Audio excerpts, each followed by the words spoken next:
વરસાદને પગલે સિંગોડા ડેમ ભરાઈ ગયો છે। સતત પાણીની આવકને લઈને સિંગોડા ડેમના 3 દરવાજા પણ ખોલવામાં આવ્યા છે। ડેમના 3 દરવાજા 0.45 મીટર સુધી ખોલીને પાણી છોડવામાં આવી રહ્યું છે। ગીર ગઢડાના 2 ગામ કોડીનાર શહેર સહિત 12 ગામોને એલર્ટ કરવામાં આવ્યા છે।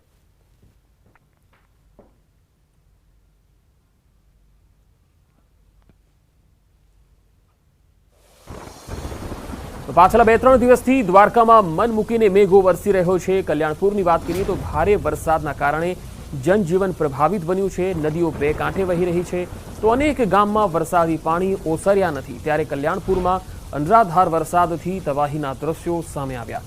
ધસમસતા પૂરમાં કાર તણાઈ ગઈ હતી। આ પૂરમાં રમકડાની જેમ કાર ફંગોળાતી હોય એ પ્રમાણે તસવીરો આવી રહી છે।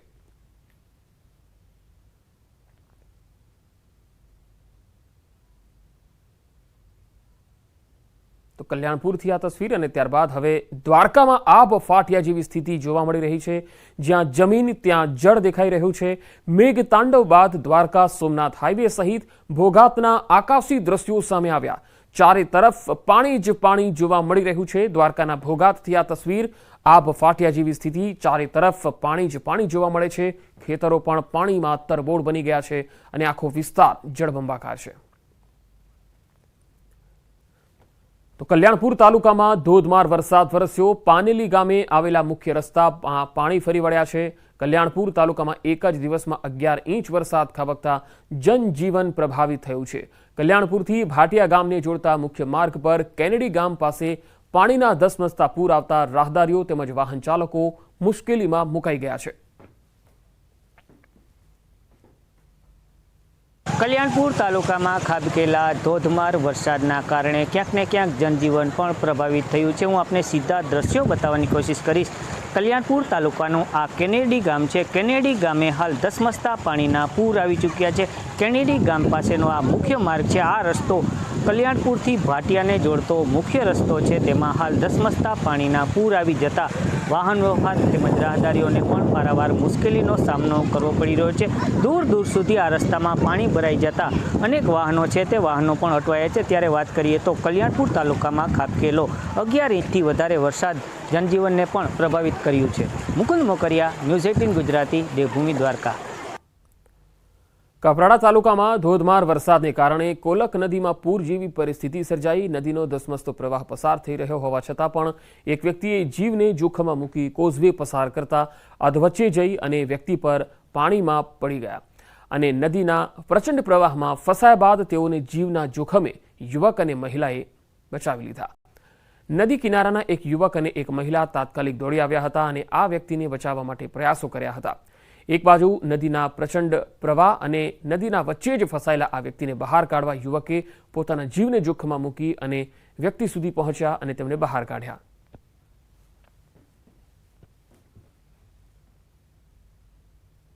તો કપરાડાના દહીખેડ ગામમાં નજીકથી પસાર થતી વાંકી નદીમાં ધસમસતા પાણી આવી ગયા। પાણીએ કિનારો વટાવતા બુરવડ ફતેપુરા પીપરોની તરફ જતા માર્ગ પર આવેલ લો લેવલ કોઝવે પર પાણી ફરી વળ્યા હતા। આમ વાંકી નદીમાં પાણીનો પ્રવાહ વધી રહ્યો હોવાથી બંને તરફના ગામોનો સંપર્ક કપાઈ ગયો। વલસાડ જિલ્લામાં આજે ભારે વરસાદને કારણે જિલ્લામાં 21થી પણ વધુ રસ્તાઓ બંધ થઈ ગયા હતા।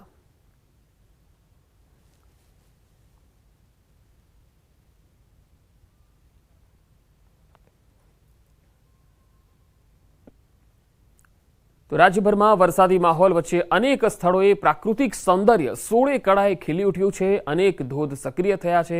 તાપી જિલ્લાના સોનગઢ તાલુકાના જંગલોમાં જાખરી નદી પર આવેલો ચિમેર ધોધ સક્રિય થયો।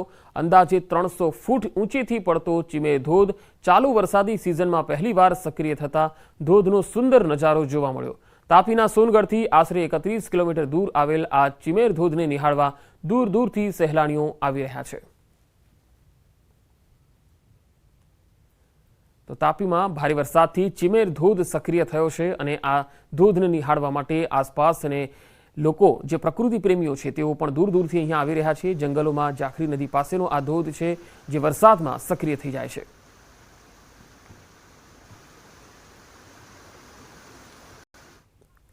કેન્દ્રીય નાણામંત્રી નિર્મલા સીતારમણ આજે દેશનું બજેટ રજૂ કરવાના છે। આ વખતે બજેટમાં ખેડૂતો માટે મોટી જાહેરાતો થાય તેવી શક્યતાઓ વ્યક્ત કરાઈ રહી છે। આ બજેટ મોદી સરકારના ત્રીજા કાર્યકાળનું પહેલું બજેટ હશે, જેને લઈ સામાન્ય લોકો મોટી આશાઓ સાથે જોઈ રહ્યા છે। ખેડૂતોથી લઈને નોકરિયાત, મહિલાઓ, જવાનો, સરકારી કર્મચારીઓને નાણામંત્રી નિર્મલા સીતારમણની નવી જાહેરાતોને લઈ આશા અપેક્ષાઓ છે, જેમાં મધ્યમ વર્ગને ટેક્સમાં છૂટની ભેટ મળી શકે છે, તો નોકરિયાત વર્ગને ઇન્કમ ટેક્સમાં ઘટાડા તરીકે મોટી રાહત આપી શકે છે। ઇન્કમ ટેક્સની મર્યાદાને વધારી શકવામાં આવે છે, સાથે જ ટેક્સ સ્લેબમાં છૂટછાટ આપીને દરેક વર્ગને રાહત આપી શકે છે। આવી જ રીતે કૃષિ ક્ષેત્રે વિકાસલક્ષી યોજનાઓ જાહેર થઈ શકે છે। ખેડૂતોને ઉત્પાદનનું યોગ્ય મૂલ્ય મળે તે માટે એમએસપીની ખામીઓ દૂર કરી શકે છે। યુવાનો અને રોજગારી માટે પણ બજેટમાં કોઈ જાહેરાત થઈ શકે છે। ઉપરાંત મધ્યમ વર્ગ તરફથી મકાન ખરીદી પર સબસિડી વધારવી, હોમ લોનના વ્યાજદરમાં ટેક્સની છૂટની મર્યાદા વધારવાની પણ માંગ છે। આ સિવાય શિક્ષણ, હોસ્પિટાલિટી, ઓટો સેક્ટરમાં પણ જાહેરાતોની સંભાવના છે। નાણામંત્રી નિર્મલા સીતારમણ સતત 7મી વખત બજેટ રજૂ કરવાના છે, જે રેકોર્ડ બનાવી શકે છે।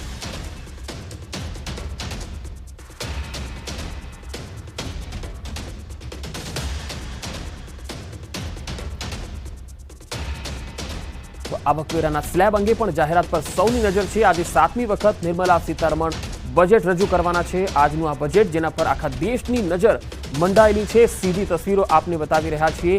કેન્દ્રીય નાણામંત્રી જે છે એ બજેટ રજૂ કરવા માટે આજે રવાના થઈ રહ્યા છે સંસદ ભવન તરફ, અને તેમના જે તેઓ આજે જ્યારે બજેટ રજૂ કરવાના છે ત્યારે તેમના પટારામાં શું નીકળશે, ખાસ કરીને દરેક વર્ગના જે લોકો છે તેમના માટે કઈ કઈ જાહેરાતો હશે, તેને લઈને આખા દેશની નજર આજે આ બજેટ ઉપર છે। અને આ 7મું બજેટ તેઓ રજૂ કરવાના છે તેમના કાર્યકાળનું। નિર્મલા સીતારમણ 7મી વખત આ બજેટ રજૂ કરવાના છે, ત્યારે આ બજેટમાં ખેડૂત વર્ગ માટે, યુવાઓ માટે, મહિલાઓ માટે આ તમામ કૃષિલક્ષી જાહેરાતોને લઈને પણ સંભાવનાઓ વ્યક્ત કરાઈ રહી છે કે અહીંયા આ બજેટમાં ખાસ મોટી જાહેરાતો હશે। દરેક વર્ગ જે ઉદ્યોગ જગત છે તેમની પણ ઘણી આશા અપેક્ષાઓ છે, અને આવકવેરા સ્લેબ અંગેની જાહેરાત પર સૌની નજર છે, કારણ કે ગત બજેટમાં પણ તેમાં કોઈ ફેરફાર નહોતો કરાયો, ત્યારે આ વખતના બજેટમાં આવકવેરાના સ્લેબમાં કોઈ ફેરફાર થાય છે કે કેમ તેના પર સૌની નજર છે। ઘણા લોકોની આશા અપેક્ષાઓ છે, ખાસ કરીને નોકરિયાત વર્ગ હોય, મધ્યમ વર્ગ હોય, તેમની આ આશા સૌથી વધારે છે। ત્યારે આ 7મી વખત નિર્મલા સીતારમણ બજેટ રજૂ કરવા માટે જઈ રહ્યા છે। તસવીરો સીધી આવી રહી છે દિલ્હીથી, જે આપણે બતાવી રહ્યા છે। નિર્મલા સીતારમણ બજેટ રજૂ કરવા માટે સંસદ ભવન તરફ રવાના થઈ ગયા છે। નાણાં મંત્રાલયમાંથી બહાર નીકળી અને તેઓ હવે સંસદ ભવન તરફ જઈ રહ્યા છે। તેમના બજેટમાં આજે સૌની નજર છે કે તેમના બજેટમાં દરેક ક્ષેત્ર માટે કંઈક ને કંઈક સંભાવનાઓ, ખાસ આશા અપેક્ષાઓ જે છે એ કેટલી પરિપૂર્ણ થાય છે એ પણ જોવાનું મહત્વનું બની રહેશે। ખેડૂતો, મહિલાઓ અને યુવાઓની ઘણી આશા અપેક્ષા છે આ બજેટ ઉપર, અને દેશના ગ્રોથ માટે આ બજેટ ખૂબ જ મહત્વપૂર્ણ સાબિત થશે।